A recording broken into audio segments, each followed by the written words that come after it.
প্রিয় শিক্ষার্থীরা, আসসালামু আলাইকুম। সবাই কেমন আছো? আশা করি আল্লাহর অশেষ রহমতে তোমরা সবাই খুবই ভালো আছো। প্রিয় শিক্ষার্থীরা, আজকের নবম দশম শ্রেণীর গণিত ক্লাসে তোমাদের সবাইকে স্বাগত জানাচ্ছি। আমি মোহাম্মদ সিকান্দার মেহেদি, উপাধ্যক্ষ, Chittagong laboratory school and college. প্রিয় শিক্ষার্থীরা, আজকের ক্লাস শুরু করার পূর্বে আমি মহান রব্বুল আলামিনের দরবারে শুকরিয়া আদায় করে নিচ্ছি, যার অশেষ কৃপার কারণে আমরা নিয়মিতভাবে আমাদের অনলাইন ক্লাস আমরা চালিয়ে যাচ্ছি। প্রিয় শিক্ষার্থী বন্ধুরা, আজকের ক্লাস শুরু করার পূর্বে আমি তোমাদেরকে দুটি চিত্রের দিকে একটু দৃষ্টি দেওয়ার জন্য বলছি। একটু খেয়াল করো ভালো করে। দেখো, এখানে স্ক্রিনে দুটি চিত্র দেখা যাচ্ছে।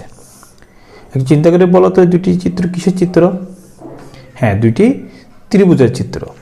Very good. আচ্ছা, একটু চিন্তা করে বলতে পারবে যে এই ত্রিভুজগুলো কোন ধরনের ত্রিভুজ? গুড, এগুলো হচ্ছে কি সমকোণী ত্রিভুজ। প্রিয় শিক্ষার্থী বন্ধুরা, আমরা প্রতিনিয়ত ত্রিভুজ, বিশেষ করে সমকোণী ত্রিভুজের ব্যবহার করে থাকি। আমাদের চারিদিকের পরিবেশের নানা উদাহরণ দিয়ে আমরা এটা বোঝাতে পারি, যেখানে আমরা কল্পনায় সমকোণী ত্রিভুজ আমরা গঠন করে থাকি। সেই প্রাচীন যুগে মানুষ জ্যামিতির সাহায্যে নদীর তীরে দাঁড়িয়ে নদীর প্রস্থ নির্ণয় করার কৌশল শিখেছিল। গাছে না উঠেও গাছের ছায়ার সঙ্গে লাঠির তুলনা করে নিখুঁতভাবে গাছের উচ্চতা মাপতে শিখেছিল। এই গাণিতিক কৌশল শেখানোর জন্য যে গণিতের যে শাখাটি বিশেষভাবে সৃষ্টি হয়েছে, তোমরা কি জানো সেটা কোন শাখা? হ্যাঁ, এটাকে বলা হয় কি ত্রিকোণমিতি। অর্থাৎ ত্রিকোণমিতির সাহায্যে আমরা এই উচ্চতাগুলো আমরা নির্ণয় করতে পারি। মনে করো, এটা যদি একটা গাছ হয়, গাছের ছায়ার দিকে পড়বে, এই ছায়ার সাথে তুলনা করে, ছায়ার হিসাব করে আমরা গাছের উচ্চতা আমরা নির্ণয় করতে পারবো। এগুলো আমরা ত্রিকোণমিতির ব্যবহারের মাধ্যমে আমরা শিখে নিব। তো প্রিয় শিক্ষার্থী বন্ধুরা, এই গাণিতিক কৌশল শেখানোর জন্য ত্রিকোণমিতির সৃষ্টি হয়েছে। ঠিক আছে, ত্রিকোণমিতি শব্দটি এটা গ্রিক শব্দ। ত্রিকোণমিতি শব্দটি কি শব্দ? গ্রিক শব্দ। আমি দেখো লিখতেছি ত্রিকোণমিতি,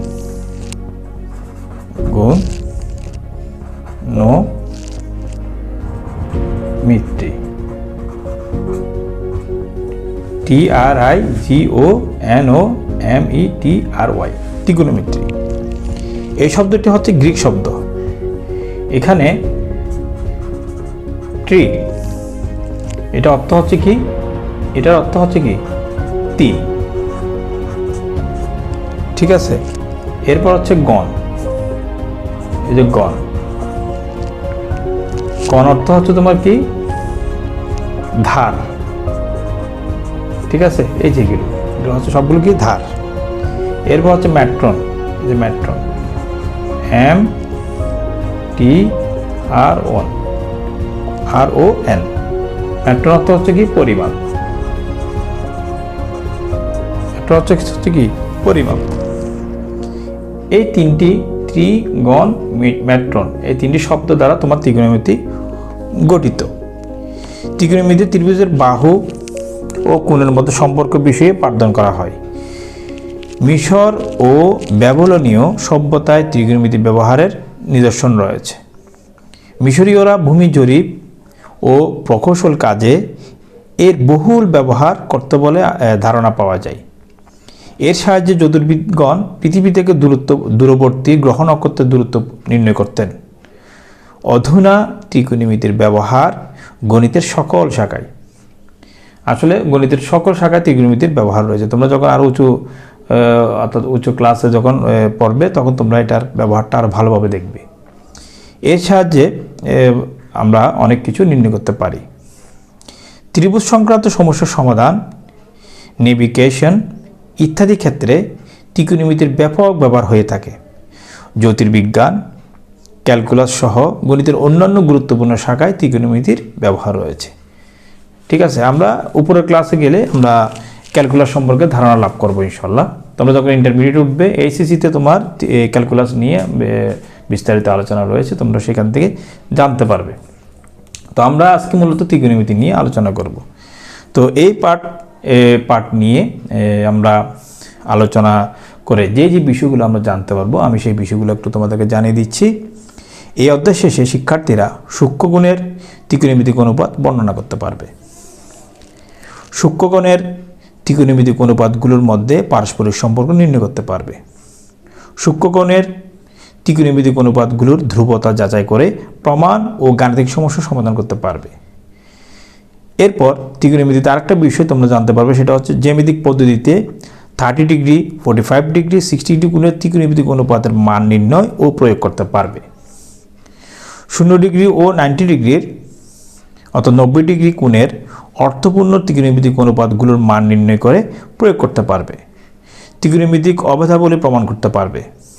ত্রিকোণমিতিক অবধাবলীর প্রয়োগ করতে পারবে। তো বন্ধুরা, আসো আমরা মূল আলোচনায় যাই। মূল আলোচনায় যাওয়ার আগে দেখো, আমি এখানে দুইটি ত্রিভুজ এখানে তোমাদের সামনে উপস্থাপন করেছি। PNO একটি ত্রিভুজ, এটাও PNO ত্রিভুজ, কিন্তু দুইটি ত্রিভুজের মধ্যে দুইটি পার্থক্য পরিলক্ষিত হচ্ছে। তোমরা কি বলতে পারবে পার্থক্যটা কি? হ্যাঁ, কোণের পার্থক্য। এখানে O বিন্দুতে কোণ উৎপন্ন হয়েছে, এখানে P বিন্দুতে কোণ উৎপন্ন হয়েছে। তো আসো আমরা ত্রিভুজ সম্পর্কে একটু ধারণা অর্জন করি। এটা আমরা আগে জেনেছি। ত্রিভুজের মধ্যে বাহু থাকে কয়টি? 3টি। দেখো, এই ত্রিভুজের মধ্যে PN হচ্ছে তোমার কি? এই যে PN বাহুটা কি একটু বলো তো দেখি চিন্তা করে। হ্যাঁ, এটা হচ্ছে কি? লম্ব। এটা কি বলা হয়? লম্ব বলা হয়। যেটাকে আমরা বলি কি? বিপরীত বাহু। বিপরীত বাহু।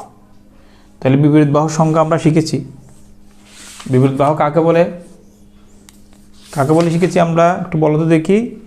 হ্যাঁ, যেটাকে আমরা অপোজিট সাইড বলি, যা হলো পদার্থ কোণের সরাসরি বিপরীত দিকে অবস্থিত। দেখো, পদার্থ কোণের বিপরীত দিকে অবস্থিত বলে এটাকে কি বলা হয়? বিপরীত বাহু বলা হয়। এটাকে অপোজিট সাইডও বলা হয়। ঠিক আছে। এরপরে এই যে এই বাহুটা, ON বাহুটা, এটা কি বলতো দেখি একজনে? হ্যাঁ, এটা হচ্ছে কি? ভূমি। আমরা এটা ভূমি হিসেবে চিনি, যেটাকে আমরা বলবো কি? সন্নিহিত বাহু। সন্নিহিত বাহু। তোমাদের মধ্যে থেকে কেউ কি বলতে পারবে যে সন্নিহিত বাহু কাকে বলে? হ্যাঁ, সন্নিহিত বাহু হচ্ছে তোমার যে বাহুতে তোমার কোণ সৃষ্টি হয়, অর্থাৎ যা পদার্থ কোণ সৃষ্টিকারী রেখাংশ, অর্থাৎ পদার্থ কোণ সৃষ্টিকারী রেখাংশকে তোমার কি বলা হয়? ভূমি বা সন্নিহিত বাহু বলা হয়। দেখো, এই রেখাংশের মধ্যে তোমার কি উৎপন্ন হয়েছে? কোণ উৎপন্ন হয়েছে। এই যে O কোণ, এই কোণটা উৎপন্ন হয়েছে বলে এটাকে সন্নিহিত বাহু বলা হয়। এরপর এটা কি বলো দেখি? এটা সবাই পারো। হ্যাঁ, এটা হচ্ছে অতিভুজ। অর্থাৎ OPটা হচ্ছে তোমার কি? অতিভুজ। অতিভুজ কাকে বলা হয়? সমকোণী ত্রিভুজের বৃহত্তম বাহু, যা সমকোণের কি? বিপরীত দিকে অবস্থিত। এটা হচ্ছে তোমার কি? অতিভুজ। আমরা মোটামুটি এটা জানলাম।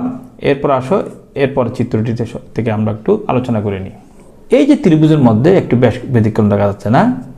তাহলে এখন এই ত্রিভুজটা দেখে তোমরা একটু আমাকে বলতে পারবে যে কোন বাহুটা কি? দেখি একজনে বলো তো দেখি। এই যে PN বাহুটা কি? লম্ব, ভূমি না অতিভুজ? কি? Very good. এটা হচ্ছে তোমার কি? সন্নিহিত বাহু।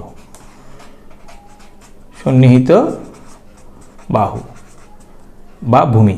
ঠিক আছে, অথবা কি বলবো আমরা? ভূমি বলবো। এটা সাধারণত জ্যামিতিতে আমরা সন্নিহিত বাহু হিসেবে প্রকাশ করব। ভূমি আগে বলা হতো, আমরা এখন ভূমি বলবো না, আমরা বলবো কি? সন্নিহিত বাহু। আচ্ছা দেখি, বলো তো দেখি। এখানে এই PN বাহুটা ছিল বিপরীত বাহু। সরি, এটা ভূমি না, এটা ছিল কি? লম্ব। আমি এখানে ভুল লিখেছি, এটা ছিল লম্ব। দেখো, PNটা ছিল তোমার কি? লম্ব।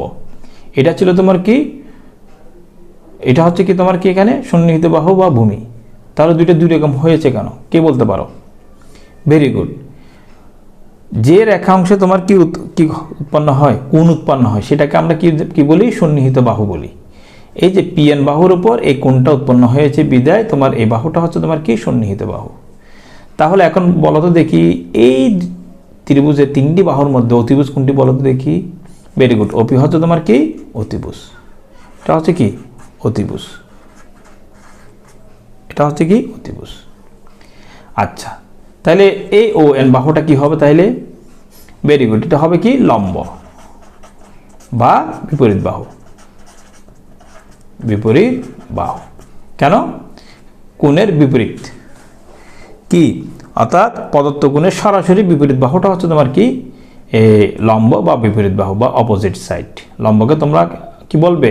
বিপরীত বাহু বলবে। তাহলে আমরা মোটামুটি ত্রিভুজের বাহু সম্পর্কে আমরা প্রাথমিক ধারণা অর্জন করলাম। আসো আমরা এখন কিছু এই যে এখানে কোণ নির্দেশ করার জন্য কিছু চিহ্ন ব্যবহার করা হয়ে থাকে, প্রতীক ব্যবহার করা হয়ে থাকে, সেই প্রতীকগুলো সম্পর্কে আমরা একটু ধারণা অর্জন করি। কেমন দেখি বলো তো দেখি, এটা কি? হ্যাঁ, এটা কি বলো তো দেখি একজনে? আলফা। এটা হচ্ছে কি? এটা হচ্ছে কি আলফা। আলফা ইংরেজিতে লেখে কিভাবে? ALPHA, alpha. আচ্ছা, আলফাটা কি? ভেরি গুড, এটা হচ্ছে কি গ্রিক বর্ণমালা। ঠিক আছে, ইংরেজি যেরকম বর্ণমালা রয়েছে, বাংলা যেরকম বর্ণমালা রয়েছে, আরবিতে যেরকম বর্ণমালা রয়েছে, হ্যাঁ, ঠিক একইভাবে তোমার গ্রিকে তোমার কি রয়েছে? কিছু বর্ণমালা রয়েছে, যে বর্ণমালাগুলো গাণিতিক এই যে প্রতীক হিসেবে ব্যবহার করা হয়েছে কোণ পরিমাপ করার জন্য, কোণ নির্দেশ করার জন্য তোমার কোণ নির্দেশক হিসেবে এই বর্ণগুলো আমরা ব্যবহার করব। তাহলে এটা হচ্ছে তোমার কি আলফা। এরপরে এই চিহ্নটা কি বলো তো দেখি? ভি এর মতো দেখতে অনেকটা, এভাবে লম্বা হবে একটু। ভেরি গুড, এটা হচ্ছে তোমার কি বিটা। এটা হচ্ছে কি বিটা। ইংরেজিতে লিখবো কিভাবে আমরা? BETA, beta. এরপরে কি আসবে বিটার পরে বলো তো দেখি? হ্যাঁ, গামা। ঠিক আছে, ওয়াই এর মতো হইলো, এটা ওয়াই না, এটা একটু এভাবে করে লিখি। ঠিক আছে, এটা হচ্ছে তোমার কি গামা। গামাকে আমরা ইংরেজি লিখবো কিভাবে? GAMMA, gamma. এরপরে এই চিহ্নটা কি বলো তো দেখি? এই মাঝখানে কাটা। ঠিক আছে, বের হবে না, শূন্য না, এটা ডিমের মতো দেখতে। ঠিক আছে, ডিমের মতো দেখতে, মাঝখানে কি থাকবে? পেট কাটা থাকবে। এটাকে কি বলা হয় বলো তো? হ্যাঁ, থিটা বলা হয়। এটা আমরা বেশি প্রয়োগ করব এখানে ত্রিকোণমিতির মধ্যে। ঠিক আছে, থিটা। এটা আমরা কিভাবে বলবো? THETA, theta. এরপরে এই চিহ্নটা দেখো, এটাকে কি বলা হয় বলো তো দেখি? হ্যাঁ, পাই বলা হয়। কি বলা হয়? পাই। ইংরেজিতে লাগে কি? PHI, পাই। এরপরে এই ডাবল এর মধ্যে দেখতে এটা কি বলো তো দেখি? হ্যাঁ, ওমেগা। এটা হচ্ছে কি ওমেগা, OMEGA, ওমেগা। তাহলে গ্রিক বর্ণমালাগুলো আমরা জানলাম। এখানে আমি গ্রিক বর্ণমালা কয়টা লিখেছি বলো তো দেখি? 1 2 3 4 5 6, 6টি গ্রিক বর্ণমালা রেখেছি। এগুলোকে আমরা কোণ নির্দেশক হিসেবে আমরা বাহু অর্থাৎ কোণ নির্দেশ করার জন্য আমরা এগুলো আমরা ব্যবহার করব। অনেক সময় এ থাকবে এ কোণ, বি কোণ, সি কোণ। ঠিক আছে, এক্স কোণ, এম কোণ, পি কোণ, এন কোণ, ও কোণ, এভাবে থাকবে। আবার আলফা কোণ, গামা কোণ, ফাই কোণ, বিটা কোণ, থিটা কোণ, এরকম করে তোমার ওমেগা কোণ এগুলো ব্যবহার করা হয়ে থাকে। তো আসো আমরা ত্রিকোণমিতিক চিহ্নগুলো আমরা একটু জেনে নিই। প্রিয় শিক্ষার্থীরা দেখো, আমি একটা রশ্মি টানতেছি। রশ্মিটার নাম হচ্ছে OX। ঠিক আছে, এটা একটা কোণ অঙ্কন করি আমরা। এটা হচ্ছে কি ও এর বাহু। ঠিক আছে, কোণের নাম দিলাম আমি থিটা। কোণের নাম দিলাম কি? থিটা। এখানে পি যে কোনো একটা বিন্দু নিই, এখান থেকে এটা লম্ব টানি। এটা লম্ব টানলাম। ঠিক আছে, লম্ব টানার পরে OX এর মধ্যে এম বিন্দুতে কি করছে? ছেদ করছে। অর্থাৎ PM হচ্ছে তোমার কি? PM হচ্ছে OX এর উপর লম্ব। তাহলে এখানে দেখো, এখানে কোণ হচ্ছে তোমার কি? XO কোণ, XO কোণ, XO কোণ সমান হচ্ছে কি? থিটা। ঠিক আছে, XO কোণ সমান হচ্ছে কি? থিটা। এখানের মধ্যে এই ত্রিভুজটার নাম কি? OPM। এটা হচ্ছে কি? একটি ত্রিভুজ। OF কি বললাম? অর্থাৎ OPM অথবা POM, এটা একটা ত্রিভুজ। এই ত্রিভুজের মধ্যে দেখো, OPM ত্রিভুজের মধ্যে পিএম একটি বাহু, ওপি একটি বাহু, ওএম একটি বাহু। দেখি তোমাদের মধ্যে কেউ বলতে পারবে যে পিএমটা কি? পিএমটা হচ্ছে কি? বিপরীত বাহু, বিপরীত বাহু, ঠিক আছে, যেটাকে আমরা বলি কি লম্ব। এরপর ওপিটা কি বাহু বলো তো দেখি চিন্তা করে। হ্যাঁ, ভেরি গুড, আমরা এর আগে আলোচনা করেছি, এটা হচ্ছে কি অতিভুজ, এটা হচ্ছে কি অতিভুজ। দেখি একটু চিন্তা করে বলো তো দেখি ও এমটা কি? হ্যাঁ, এটা ভূমি বা সন্নিহিত বাহু, সন্নিহিত বাহু। আমরা মনে রাখার জন্য এটা কি বলবো? এটাকে ভূমি বলবো, ঠিক আছে, মনে রাখার জন্য এটাকে আমরা কি বলবো? ভূমি বলবো। তাহলে আসো আমরা একটু এখান থেকে কিছু আলোচনা করি। দেখো, মনে করি এক্স ও কোণ একটি সূক্ষ্মকোণ। এটা হচ্ছে কি একটি সূক্ষ্মকোণ। সূক্ষ্মকোণ কাকে বলে? 90 ডিগ্রির সাথে সূক্ষ্মকোণকে তোমার কি বলে? সূক্ষ্মকোণ বলা হয়। পিএম তোমার লম্ব, এটা আমরা আলোচনা করেছি। তারপর তোমার পিএম একটি লম্ব টানলাম ও এক্সের উপর, তাহলে ও পিএম একটি ত্রিভুজ। এই ত্রিভুজের মধ্যে তোমার পিএম, ও এম এবং ওপি বাহুগুলোর মধ্যে 6টি অনুপাত আমরা পাবো। 6টি অনুপাত কীভাবে পাবো? দেখো, পিএম ভাগ ওপি, দেখো পিএম ভাগ ওপি। আবার এটাকে আবার উল্টে দিলে কি হবে? ওপি ভাগ পিএম, ঠিক আছে। আবার দেখো আমরা ওপি ভাগ ওএম, আবার এটাকে উল্টে দিলে কি হবে? ওএম ভাগ ওপি। এখানে কয়টা হইল? এখানে 2টা, এখানে 2টা, 4টা। আবার দেখো আমরা পিএম ভাগ ওএম, পিএম ভাগ ওএম, আবার এটা উল্টে দিলে কি হবে? ওএম ভাগ পিএম। তাহলে এখানে 2টা, তাহলে কয়টা হইলো? এখানে 2টি, এখানে 2টি, এখানে 2টি, কয়টা হইলো? 6টি হয়ে গেল।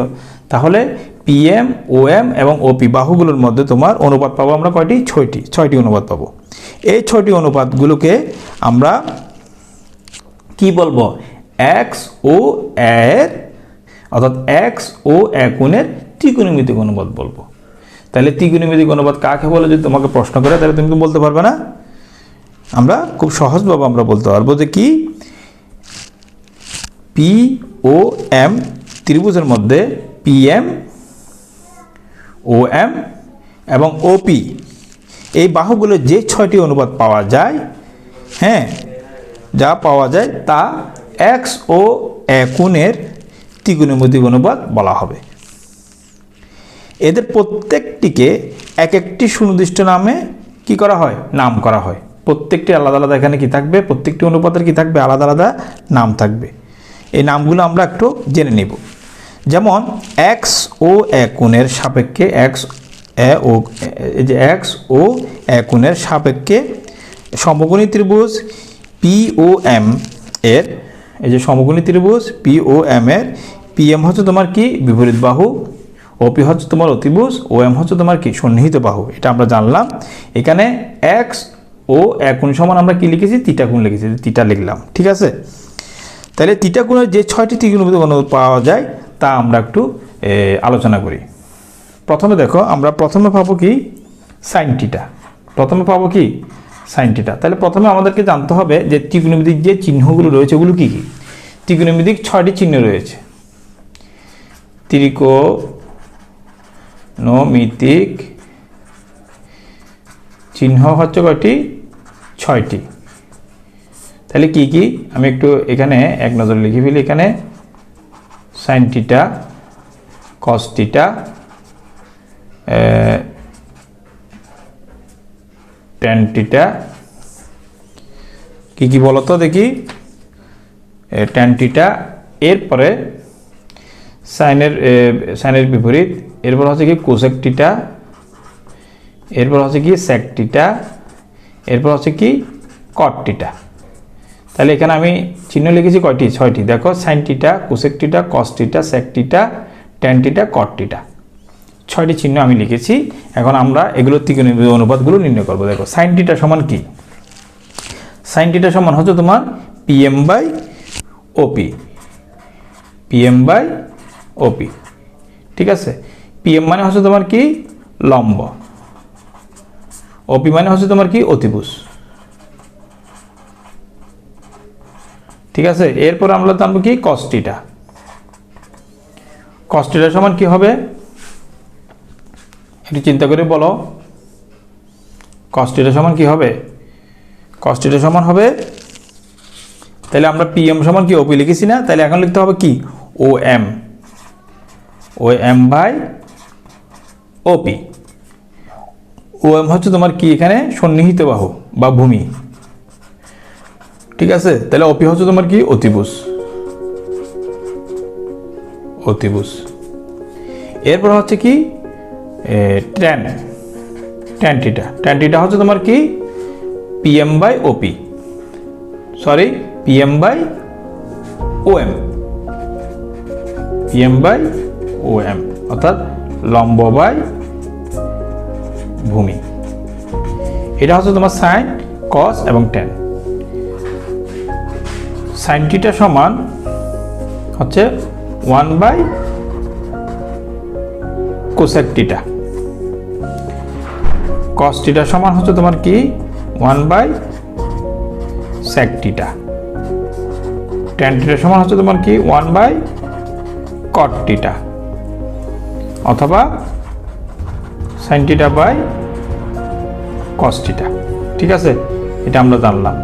তাহলে সাইন থিটা সমান যদি 1 বাই কোসেক থিটা হয়, তাহলে কোসেক থিটা সমান কি হবে একজন বলো তো দেখি। কোসেক থিটা সমান কি হবে? হ্যাঁ 1 বাই সাইন থিটা হবে, 1 বাই কি হবে সাইন থিটা। আচ্ছা, কস থিটা সমান যদি 1 বাই সেক থিটা হয়, তাহলে সেক থিটা সমান কি হবে একজন বলো তো দেখি চিন্তা করে। হ্যাঁ 1 বাই কস থিটা হবে, 1 বাই কি হবে কস থিটা। আচ্ছা, ট্যান থিটা সমান যদি 1 বাই কট থিটা হয়, তাহলে কট থিটা সমান কি হবে? হ্যাঁ 1 বাই ট্যান থিটা। এটার বিপরীত। অর্থাৎ আমরা জানলাম কি সাইনের বিপরীত হচ্ছে কোসেক, কসের বিপরীত হচ্ছে সেক, ট্যানের বিপরীত হচ্ছে কট। অর্থাৎ কোসেকের বিপরীত সাইন, সেকের বিপরীত কস, কটের বিপরীত ট্যান। তাইলে কট থিটা ট্যান থিটা সমান আমরা লিখেছি 1 by cot theta, tan theta সমান কি লিখেছিলাম sine theta by cos theta. তাহলে কট থিটা সমান কি হবে বলো তো দেখি। হ্যাঁ কস থিটা বাই কি হবে সাইন থিটা হবে। এটার বিপরীত। ঠিক আছে, এটা আমরা জানলাম। দেখো, এর আগে আমরা অনুপাত নির্ণয় করার সময় আমরা চিত্রের মধ্যে যেটা শিখেছিলাম যে সাইন থিটা সমান, এটা অনুপাতটা আমরা কি শিখেছি দেখি বলো। সাইন থিটা সমান হচ্ছে কি লম্ব বাই অতিভুজ, অতিভুজ। ঠিক না, আমরা এটা শিখেছি। এরপরে কি শিখেছিলাম? কস থিটা সমান একজন বলো তো দেখি। হ্যাঁ ভূমি বাই অতিভুজ, ভূমি বাই কি অতিভুজ। এরপর ট্যান থিটা সমান আমরা কি শিখেছি বলো তো। হ্যাঁ লম্ব বাই কি ভূমি। ঠিক আছে, তাহলে সাইন হচ্ছে কার বিপরীত? কোসেকের বিপরীত। তাহলে কোসেক সমান কি হবে একজনে বলো তো। হ্যাঁ অতিভুজ বাই লম্ব, অর্থাৎ উল্টো হবে, অতিভুজ বাই লম্ব। তাহলে কস হচ্ছে কার বিপরীত? সেকের বিপরীত। তাহলে সেক থিটা সমান কি হবে? হ্যাঁ অতিভুজ বাই লম্ব, এটা উল্টে যাবে, এটা উল্টে যাবে। ঠিক না, অতিভুজ বাই লম্ব। আচ্ছা, তাহলে কট থিটা সমান কি হবে বলো তো দেখি। হ্যাঁ ভূমি বাই লম্ব, ভূমি বাই লম্ব। তাহলে মোটামুটি আমরা এগুলো অনুপাতগুলো আমরা জানলাম। ঠিক আছে, আমি এখানে লিখছি দেখো, ত্রিকোণমিতিক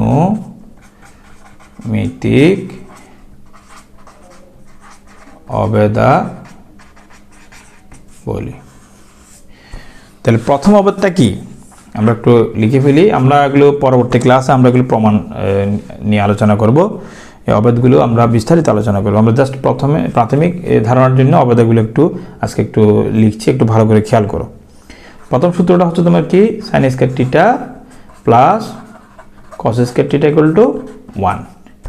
এটাকে আবার এভাবে করা যায়। পক্ষান্তর যদি করি, আমি সাইনটাকে যদি রেখে দিই, তাহলে কি হবে একজন চিন্তা করে বলো তো দেখি। হ্যাঁ 1 মাইনাস কস স্কয়ার থিটা, অর্থাৎ প্লাসটা এদিকে এসে মাইনাস হয়ে যাবে। আবার কস স্কয়ার থিটা যদি আমি এদিকে লিখে দিই, কস স্কয়ার থিটা ইকুয়াল টু কি হবে তখন?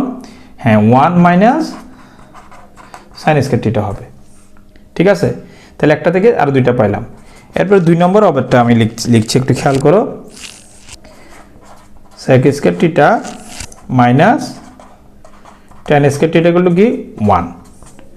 দেখো আমি যদি secকে এই পাশে রেখে দিই, বাম পাশে রেখে দিই, sec square theta equal to এটাকে পক্ষান্তর করলে মাইনাসটা কি হয়ে যাবে, প্লাস হয়ে যাবে, 1 প্লাস tan স্কয়ার থিটা। আবার আমি যদি tan স্কয়ারটাকে এভাবে রাখি, এক পাশে রেখে দিই, তখন কি হয়ে যাবে, sec স্কয়ার থিটা মাইনাস 1, এটা এদিকে গেলে মাইনাস হয়ে যাবে, ঠিক আছে, sec স্কয়ার থিটা মাইনাস 1। এরপরে 3 নম্বর অপারেটরটা দেখো, 3 নম্বর অপারেটরটা হচ্ছে তোমার কি cosec square theta minus cot square theta equal to 1। তাহলে কোসেককে যদি আমি এদিকে রেখে দিই এক পাশে, cosec square theta equal to 1 plus cot square theta. আবার কটকে যদি আমরা বাম পাশে রেখে দিই, cot স্কয়ার থিটা করলে কি হবে, cosec স্কয়ার থিটা মাইনাস 1 হবে। তাহলে এখানে কয়টা সূত্র, এখানে প্রত্যেকটার মধ্যে 3টা করে সূত্র, এখানে 3টা সূত্র, ঠিক আছে, এখানে হচ্ছে কয়টা সূত্র, 3টি সূত্র। এগুলোকে বলা হয় ত্রিকোণমিতিক অবাধাবলী। এগুলো থেকে আমরা এগুলো প্রয়োগ করে আমরা ত্রিকোণমিতিক সূত্রগুলো প্রমাণ করব, তারপর ত্রিকোণমিতিক সমস্যার সমাধানগুলো আমরা করব ইনশাআল্লাহ। তো শিক্ষার্থী বন্ধুরা, আজকের ক্লাস আমি এখানে শেষ করছি। আজকের ক্লাসের উপর বাড়ির কাজ আমি স্ক্রিনে দিয়ে দেবো, তোমরা ওখান থেকে দেখে বাড়ির কাজটি করে নেবে। তো পরবর্তী ক্লাসে এর পরবর্তী যে আলোচনাগুলো রয়েছে এগুলো আমরা বিস্তারিতভাবে করবো ইনশাআল্লাহ। তো ততক্ষণ পর্যন্ত তোমরা সবাই খুবই ভালো থেকো, সুস্থ থাকো। সবার জন্য অনেক অনেক শুভকামনা। আসসালামু আলাইকুম ওয়া রাহমাতুল্লাহ।